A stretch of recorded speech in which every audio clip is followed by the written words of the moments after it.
Echo do actually quite well against Rumble once he can get to Spectre's cow. Yep. But when we're talking about who has that's the pushing lanes, they actually have done an insta-locked misfortune. something really weird. I don't care about my last point. This is an insta-locked misfortune. Support MF. What the fuck is this? I don't know. Yes, it is support MF. Support MF is super strong in poke. I wonder if it's AP MF. Or is it support Ash? No. You've seen both of them played in the past. So, 20 support seconds. MF was a huge thing before they obliterated the damage on Max E. Because that was the... It has to be support MF. Support Ash sucks. And support MF is great, right? That surprisingly works. I wonder if he's spell 20 thief. seconds past support MF. It is support MF. Yep. Karma mid. Karma mid. This means 3 pushing lanes, absolute power, early game power spike. Imagine a dragon fight with MF ulti on your support and then a Rumble equalizer. This is so fascinating. I'm just still shocked by the fact that support misfortune is being played in the semifinals of the World Championship. I don't care if someone tells you to pick a meta game champion. When you're GorillA and you're fighting for your tournament life here against SK Telecom T1 and you say, hey, it's time to play support misfortune. Yeah, with Ignite as well. I definitely want Krepo and to... I are so happy right now, but we're also desperately trying to figure out exactly what's going to happen. The Spell Thief is very easy to proc with the Make It Rain, obviously. You get incredibly early shove when you go E on the Misfortune and Volley on the Ash. So there's a couple of things that speak in favor of a Misfortune. The passive works very well because obviously once you switch targets, you get added damage for a single tap. You can get that tap off by E-ing first. You get the Spell Thief proc right there. That's all 3 Spell Thief procs already, plus 24 gold. More importantly, specifically in the Zyra matchup, she spawns a lot of plants, which puts her at risk of actually getting double up by her own plants. Because very often she hides right behind them. It is minor, it's only base damage. This is a very early spike. And more importantly, once we hit 6, Wolf And look has at this. Wow, forcing an early flash out of Wolf with the chain slows. Once you hit 6, it is so easy to get blown up. It takes 1 arrow into a Misfortune ultimate plus Ignite, and you're just dead. Yeah, not to mention you can layer the Make It Rain on top of the Ash arrow to give longer time caught into the damage over time. So a lot of things could work, but we also haven't seen it because it can be very vulnerable when you're running essentially a double marksman bottom. And then there's one more interaction, then I'm done ranting. When Zyra opens up on a snare on Misfortune, she can actually answer with the ultimate, because by the time the Zyra ultimate pops up from the floor, bullet time's already done. It's about the same second, it's about 1.5 or 2 seconds channel, which means you can actually just blast Zyra in the face whenever she goes for you. 3 seconds long is bullet time. Stranglethorns takes plenty of time, even after the cast animation. You'll get a lot of damage out. GorillA running ability power quints for more Make It Rain damage. It scales off AP. Yeah, already the ROX pushing. Regardless of what support was going to be in this lane, they would yield the push. This is not a surprise. We need to look at Peanut. What is he going to do with this early information? And was he spotted out by a ward early on? Doesn't seem like it, even though SKT had quite a few members there in the river. Yeah, and Blank did a blue buff start, skipping Romp to very quickly go to his red buff because he doesn't want to get killed at his buff by Peanut. Peanut would have to take a very peculiar route to be able to get to him at this point. So at least very early in the game, Blank is able to get his clear. Yeah, both junglers got a leash. So Nice hawk shot, they just found him at red. Yeah, because they knew he had a leash on top side too. This is totally expected here. SKT likely have a great idea of where Peanut is on the map as well. Yeah, and Krepo, you and I also talked about how much these teams can do with a deep ward early. One of the benefits of this Ash pick is you get a very quick look of a ward deep in their jungle when you send Hawkshot through. And now that they saw Blank there, they can infer so much information about the rest of the game. Yeah, double up Blank. Look at it. Faker, or Kuro rather, has to lean to the left side in mid. Ghost burn by Blank. X. Lands a slow. How much more can they get? An empowered W to heal him back up. Kuro's okay, but Faker lands a bunch of damage. Nicely traded in by SKT's mid lane. And we saw Duke in the top lane as well immediately push out because he knows the Olaf path to the bot lane and he can't walk up unless he shows up. Right now we have Peanut going for the reactionary top lane camp. No more camping around bot lane passive 2v2s with range supports. Peanut is setting up for the counter gank on top lane. Not to mention, Blank learned his Ghost in the mid lane, so if this counter gank does arrive, there's no escape for Blank if they turn on him. 2 versus They should 2. go How straight on far the did flank. it go in? And it's going to be They for get Duke Duke dead. first. Look at the damage onto him. Nothing to do at all. And he's going to land the Sonic Wave for a quick punch in the back of the head. The audacity of Blank to get a gank off mid and then run straight up top without knowing where the enemy jungle is, that is a major mistake you do not make against a team like the ROX Tigers. And you have to blame both Duke and Blank for that one, because if it was going to be a 2v2, they were going to straight up lose it. That's now 29 CS to 10 in the top lane. Smeb acting beautifully. Should be on Broadway. Yeah, right into the brush. Makes it super easy. Duke chases all the way in blind. You can't do that at this level. And again, this is the power of information. They spotted Olaf on the red buff early. He knew he spotted out. Both these teams know they cannot gank double range support bot lanes. It just doesn't work in League. So the only reaction for Blank left was a gank mid. It was great. But then instead of farming more, he ran to the top lane, peanut lane waiting, and honestly, this is a mistake from Blank. Don't go for those plays. Yeah, not to mention they can now give the early blue buff over to Kuro.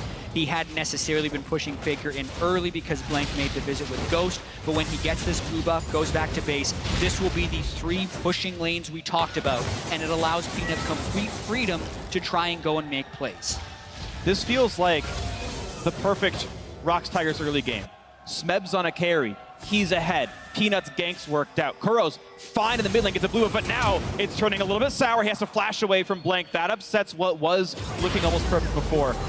Still a lot of winning elements here for ROX Tigers. Yeah, Kuro was waiting on the right recall timing. I would have liked to see him go back a little earlier, get a little bit more immediate power and punish with that blue buff, but now he's a little bit delayed in his power. But it's okay in the sense you can lose your flash when your jungler supplements your lane with vision. You can lean to one side, lean towards Peanut, and save your shield. And that's the only lane he can gank here. Smeb is relatively safe. Kuro no flash. Look at Peanut. He's protected by Kuro. Kuro protected by Peanut himself because there's push in the bottom lane as well. If this is Scuffle, GorillA on his support AP Misfortune will arrive much sooner than his counterpart. And that's the power of these pushing lanes. And look at that, Peanut. He already took the Raptors away. He's taking the Krugs out as well. But now it's a flash engage. Faker wants the blue buff back, and Kuro stayed mid for far too long. But now it's Peanut maybe staying too long. The route is perfect by Wolf, and it's now turned around. And SKT pick up 2 kills. And it is so hard to punish SKT, but that is also total disaster thus far. Smeb, ROX is trying to make it up. They have double TP. Kuro could come as soon as he responds as well. GorillA's a bit low. They got the slow into Wolf, and there's the equalizer. Flash, heal used as well, but he's got the harpoons. He's got the kill, and Wolf is hunted for his skin. Bang now under the turret, and Smeb really wants this one. Puts the fire to the backside, and that's a kill for Prey. Now Smeb, how does he get out? Prey's gonna die to the turret. He's dead. Oh my gosh. I guess they live. For now. Oh, Blank is coming. One Olaf, a single he can't axe. run in by himself. Let's go. He's Be a man. Get him, Blank.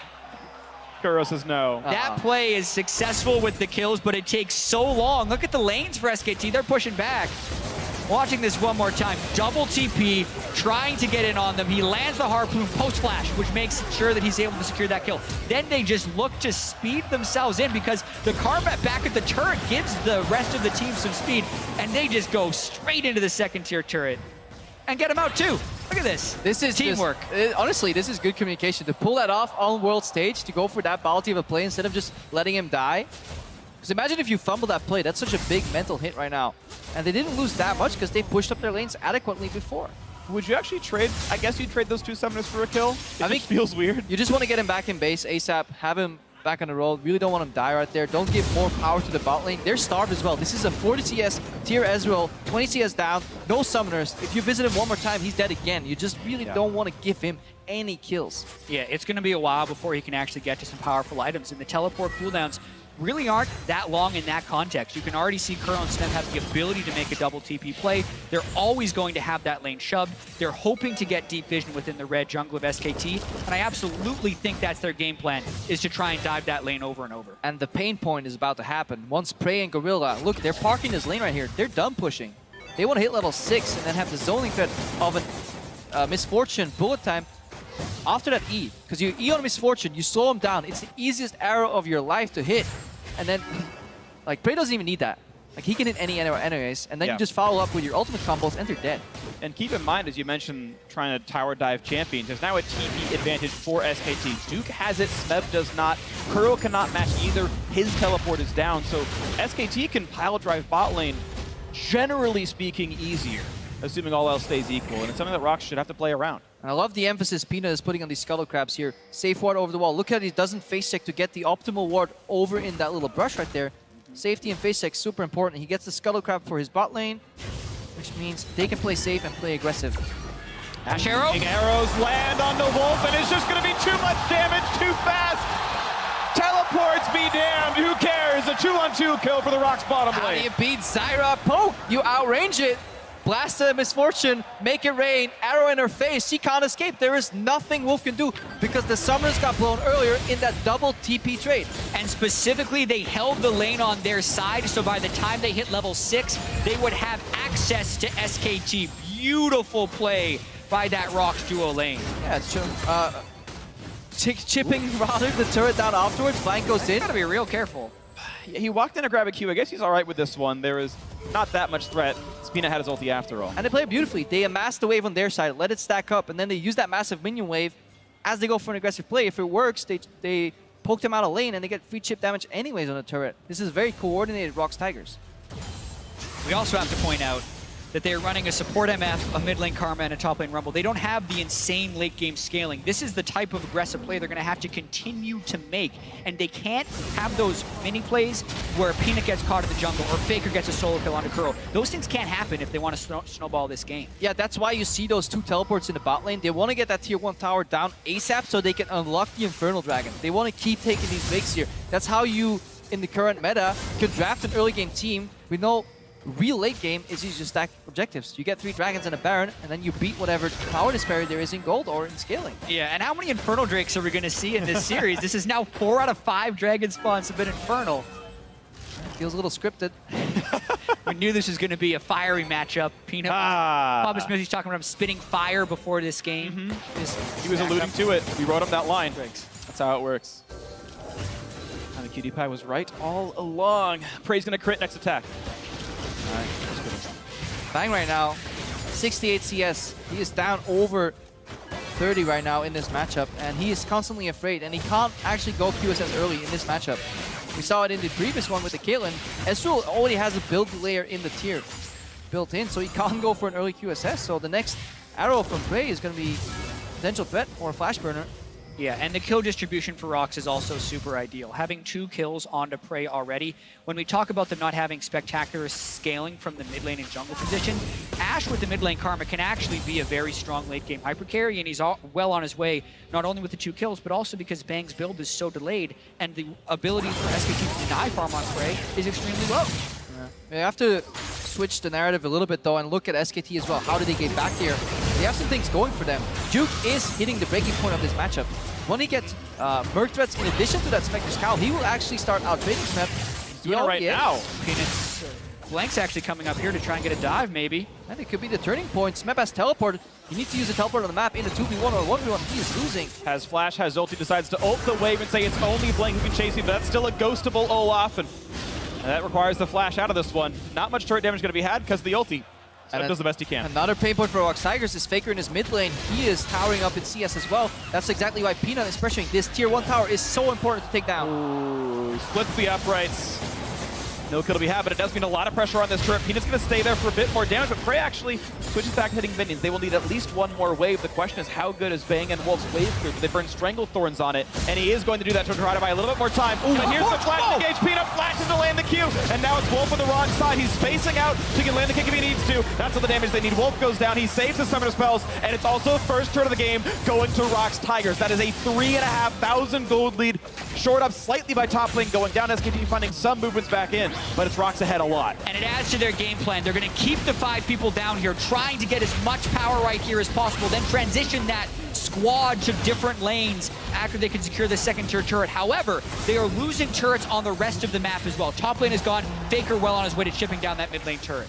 And total turret damage gained that actually might be in favor of SKT. The question is which breakpoints are landed, because first turret is obviously a whole bunch of extra gold. It was also a completely finished second turret on the bottom lane as well, so it is an immediate influx of gold, but Faker will answer back mid lane outer, so really the only major difference is the fact that the first turret gold itself and that kill was handed over. It still cost Med his teleport, and it still cost all of that farm in the top lane that he did not get his Duke pushed in. But there's such a stark contrast in scaling in these two team comps, something we haven't really seen this Worlds, where there's such a distinct early game or mid game spike on ROX Tigers and much better scaling on SKT, almost unheard of in the current meta. I absolutely agree with you right there. And having two turrets down in the bottom lane this early creates another very peculiar situation, because will Bang be able to get the farm, or will ROX be able to completely ward up that side of the jungle and starve out the Ezreal even longer? Because these are the things that are going to dictate this game. Whether or not Bang and Faker and Duke can hit the late game point before the ROX Tigers completely gain control of the map, take all the outer turrets, and starve out the game. You see another reason why taking down those 1 or 2 turrets is so important, because then ROX can switch to a 1-3-1, especially playing double teleports on the side lane. They can move into the jungle, make picks. Wolf is caught. There's all the damage. Make it rain. Bullet time's there as well, and Wolf does get a slink away, low on HP, but that's 2 ultis down. Mid push, bot push, poke. This should be a Dragon Star here for the ROX Tigers. Yeah, and I'm actually very surprised that the ROX Tigers haven't taken Dragon yet, because they actually opted to take the second tier bottom turret instead of the first Infernal Drake, which kind of means they don't care about what would be the late game power of what the Drakes can stack up, because they would theoretically be thinking pre-35 minutes. They can take it now, but it is a little bit delayed if they're looking to really stack them for late game. And honestly, what's been keeping them from taking the Dragon has been the vision SKT had and the pressure Faker had in the mid lane. He has been pressuring on this Victor. He got a solo kill after Flash was burned. Right now, there's also TP advantage for Duke. Rumble caught Faker. Drake secured, and wow, Faker just going to die at the outset. Only one knocker for the Strength of Thorns and Prey. With a nice flash, gets away from the Echo. Duke is out of this one. Wolf also gonna burn down. It's Smeb just on a killing spree on this one. Blank gonna get chased down. A beautiful equalizer, synergizing with Peanut, and now Duke's got nowhere to go. He's alone and running out of health way too fast. There's another kill picked up, and it goes on to Prey. 9-2 ROX Tigers. What a fight for the ROX Tigers, and Smeb found the pocket of vision where SKT couldn't see them, and SKT walked right into it, which is incredibly rare from SKT, who is normally a very measured team. But Smeb getting to open with Flamespitter in melee range of Faker completely changed the game. ROX completely set it up as a bait. They start the Dragon there, and how do you beat teleport advantage? Well, you simply walk down. Another arrow, good shift by Bang. You simply walk down to the objective. Smeb completely surprises, just like Jack mentioned, out of fog of war. Nobody expected him to be there. All eyes were set on Duke in the flank. Look, suddenly he unleashes on Faker, low mobility champion on Victor. Nobody on the side of SKT was ready for there to be a rumble in that brush, and then it all starts collapsing downwards. ROX Tigers really leveraging their lead in the bottom lane, opening up the map that way, and then safely committing to the objective. They didn't start it until they were absolutely sure they could win that fight. Yeah, and you can just notice the domination of Smeb in that fight. He killed both Wolf and Faker with 2 flame spitters and 2 cycles of his harpoons. Then he had the ultimate afterwards to try and help with the 3rd kill. That is exactly the mid-game power spike they wanted. Notice a supportive build by Kuro as well to try and supplement Prey's 3 kills. I like the items coming in, because how many times have we seen support Karma competitive? Literally never? Great. So GorillA finishes the Ice Stone really rapidly. It's funny, he's earned so much more money off of that than Wolf has. Zyra's notorious for how much money she gets from a Spell Thieves, and it's literally double the amount of money that GorillA's earned from the triggers, because Make It Rain is so free. But then also, whoever has gone first item Executioner's calling on support. Well, it turns out dealing physical damage in an AoE to apply grievous wounds, pretty useful against Olaf in Echo. Yeah, there's already 900 gold on that support item for GorillA, just by continuously making use of those passives. Literally. Literally making it rain. It's perfect. How have we not thought of this before? Riot The thieving bonus is MF real. as a support. They want to steal this. Ooh, no, it's going to go to the blue team. That is SKT. Blank gets that with his life, and I believe he is the one wearing the buff as well. Eagle's going to go up to the side. Can he land the kick? No, Duke jukes away, and now Peanut's out of health. SKT with a beautiful disengage. Nicely played.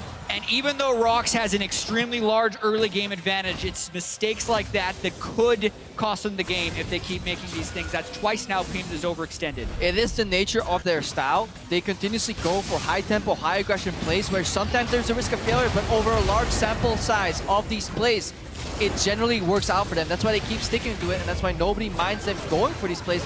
But the matchup like SKT, they gotta keep committing and delivering. Duke heavily injured. He's also got all the healing debuffs on him, but his health bar holds up long enough, and Wolf's able to zone the rest of the team away. But it's still a huge wave coming into the top lane.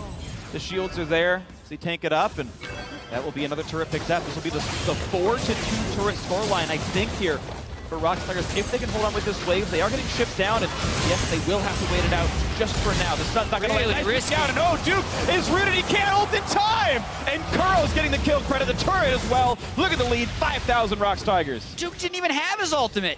Why was he going in right there onto his parallel convergence? But they are going to try and set up a play on the bottom side. Peanut, Oh, he knows. trying to run forward to get out. Running left. He's got Swifty boots because he has something to jump to. There's a ward. It's really hard to catch a Lee Sin here. Well, he's faster than Faker, and Prey's arrow, it's a zoning arrow. Makes Faker turn around, Peanut gets out.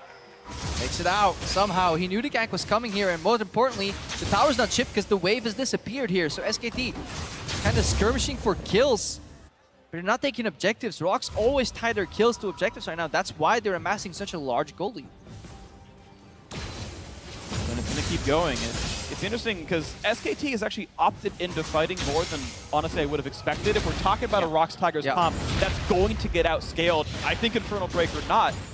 And SKT's like, yeah, we'll fight you for Drake. Ooh, 4 for 0. Maybe not so hot. Because the setup looked so good. It was a complete teleport advantage. Like, if you're a pro team and you see a TP ward in pristine position, you have TP advantage on an Echo, on a flank, on 2 low mobility targets like an Ashe and a Misfortune support, out of all things, you're just gonna go and pull the trigger, and that's why it was so impressive that Smeb snuck in at the right time.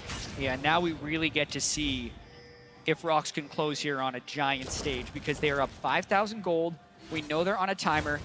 They have Prey set up to get the picks with Ashe Arrow. They have Smeb on a massive 2-item power spike, and they've already taken down one of the interior turrets for SKT. So it's the mid lane and the top lane that they need to be able to get next. But to do that, they need to get vision control, and they need to get their waves pushing. Yeah, but if SKT can fight back, it will mean so much for this series because this is the largest gold deficit at 20. Faker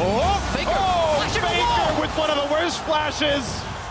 He needs practice tool. Down he goes. That's going to be a kill for ROX Tigers off the arrow cooldown. Bang tagged as well. Not much more. An incredibly rare missed flash there from Faker, and that sets up a powerful push by ROX in the mid lane. Faker's not there to wait clear. They have to try to do this with Olaf axes and no Ezreal ultimate. Ooh, big chunk on the Wolf as well. For a supportive build, Girl's got plenty of damage. Torque is helping.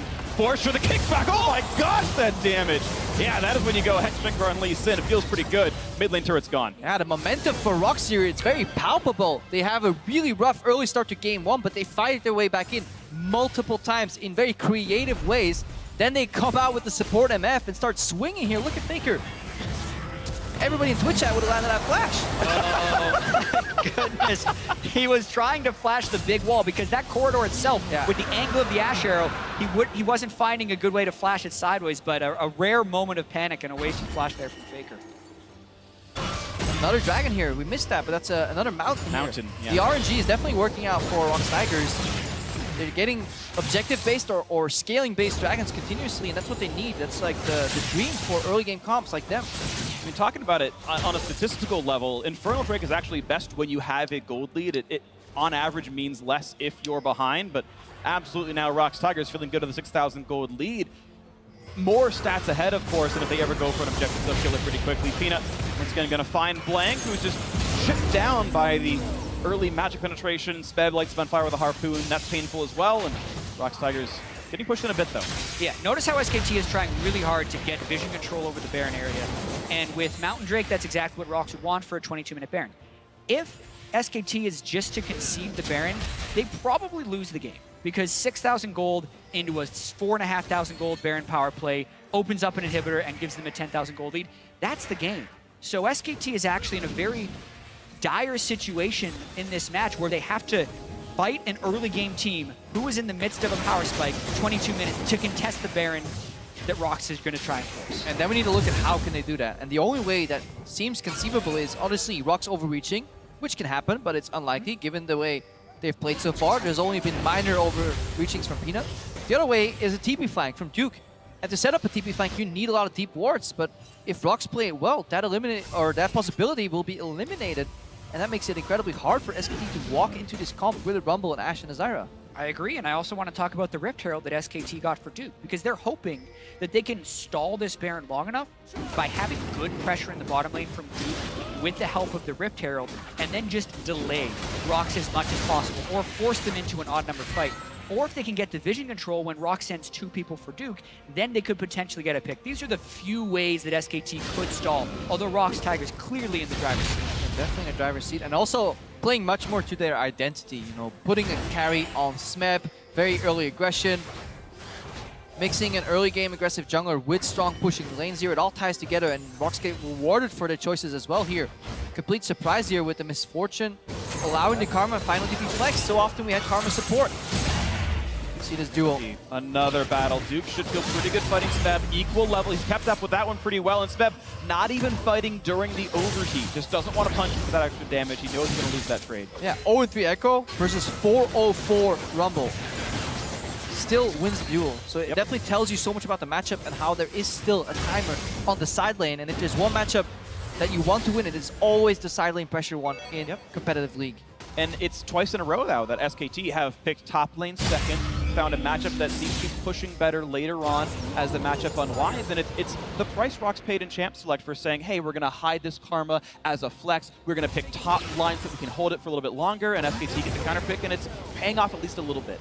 And I can't stress enough how important it is that ROX can close out this game for their chances in this series. They've pulled out the surprise. They've had a great early game lead. And if they were to somehow fumble this and allow SKT to come back and go down 2-0 after seeming like they had SKT against the ropes, I can't imagine them actually winning the extended series. So ROX Tigers definitely have to grasp the opportunity in front of them right now. Yeah, 2 blue trinkets burned there, but the face check wasn't punished. They need to be in a position where they blow up the first target that they see.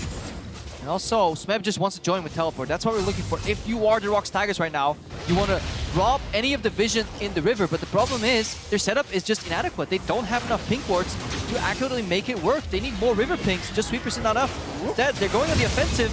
That's defendable. And actually, I think it was Faker who was able to land the last hit on the blue buff. I thought I saw the gold over his head. And yeah, even the contest for blue buff is not working. The side lane has no pressure. Duke is winning that. The mid lane is not getting pushed in because it's an Ezreal and Victor. They wave clear for a living, basically. And ROX aren't getting a lot done. Messy plays. ROX right there. If that axe comes a second earlier, 2 of them base, 2 of them get caught. That's a Baron loss right there.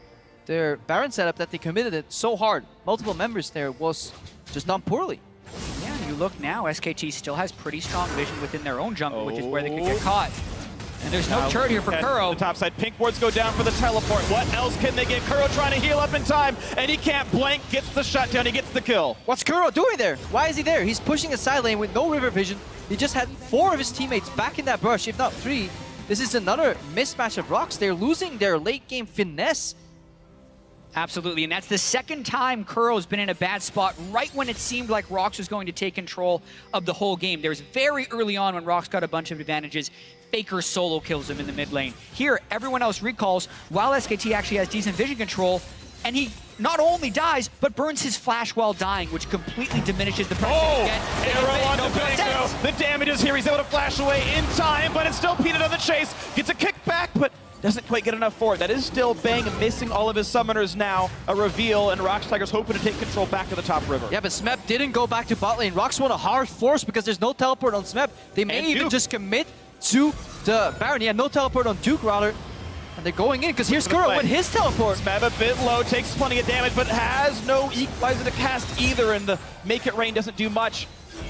This may be the moment. They burn Faker low. He's out of summoner spells. They have Smeb here. Duke would be running in. They either need to get a pick here and multiple kills, or they need to secure the Baron, because this gold lead continues to shrink. ROX trying to go right now. And they're on top of the Scuttle Crab, so this information is known. SKT looking for the play. Faker coming back in, and the other 4 right here. Smeb is low.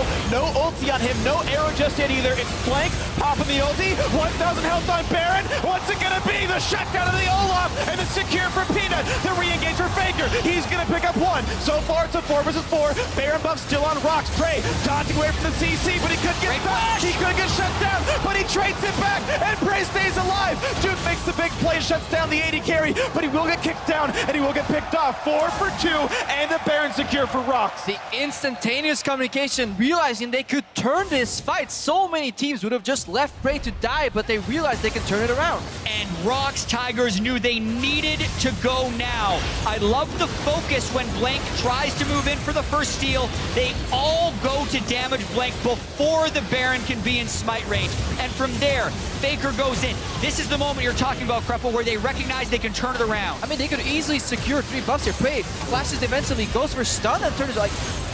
This is so unexpected to get out of that fight winning. Shouldn't be possible. What a great call by the ROX Tigers. They knew they had the early game advantage, and they've had some slight missteps throughout the mid-game, but that Baron, incredibly crucial in their quest to try and win this game. They've killed most of the outer turrets. They have to push in for inhibitor turrets here. And again, it was by a really good decision by Smeb to not match bot for bot, even though both teleports were down. He knew Smeb burned, or he knew how Duke used that teleport earlier on the pick on Kuro. When the Echo was in the bot lane, Smeb just joined the fight, basically telling SKT that they were playing 4v5 on the left side. That's why ROX was so brute forcing on certain plays, almost seemingly overextended, because they always knew they had a 5v4 and they didn't have to kill. They just had to wound, send them back to base, and then go for the aggressive Baron. Really well thought out by ROX. This is the play that started minutes in advance. Just like the previous game, it's still ROX in a bit of a time. Oh, he killed him. Scale is still there. Whoa! That's all the damage. Peanut needs mid inhibitors down as well. 5v4, keep on going. Peanut just exquisitely sin play right there, burning the arcane shift with his first Sonic Wave and then killing him on the second one. That was just perfect, and it's exactly what ROX needed to continue to push in. Dirty plays by Peanut. Back in his element. He definitely shook off the game 1. That was an arrow expecting a minor juke on reaction from Faker. Faker shook off that failed flash. Quick wave clear comes through. That wave is gone, and with only a cannon, it's not even a turn off backdoor bonus, so not a lot of gains to be had. Blank even smites it away for good measure, but the new wave is coming in 5 seconds. And that Baron play seems like it's turned the corner for the ROX Tigers to allow them to try and push in and close this game. Bang still dead, still have Baron buff. They push SKT off the turret, and they Blank go. is low. They want a little bit more than Olaf's gonna run away. Pops the Ragnarok. Smed's gonna be careful. Pops Zonia's to stay alive, and it's an inhibitor down. Duke is on the chase for Prey, though. Getting what damage he can. Ult's back for plenty of damage, and ROX Tigers are dangerously close to death. It's gonna be Kuro falling. Duke trading his life for that one, and Blank's around the flank. He can get the slow. They've got off Smeb, and GorillA has to just run away. That's a pretty clean 4 for 0. Beautifully done, SKT. And just when SKT wanted to turn it around, they came up with a huge play, and that just began with Duke pulling off a wondrous combo to start that. And ROX, to be fair, weren't respecting the respawns, but most likely they let Duke get behind him as they were diving. Yeah, that's what we were talking about earlier. The only way SKT win fights is with flanking. Look at the zone from Parallel Convergence. He forces everyone to step forward into the Zyra, into the Ezreal. Bang! Faker and Wolf are untouched here, and what a beautiful ultimate there from Duke.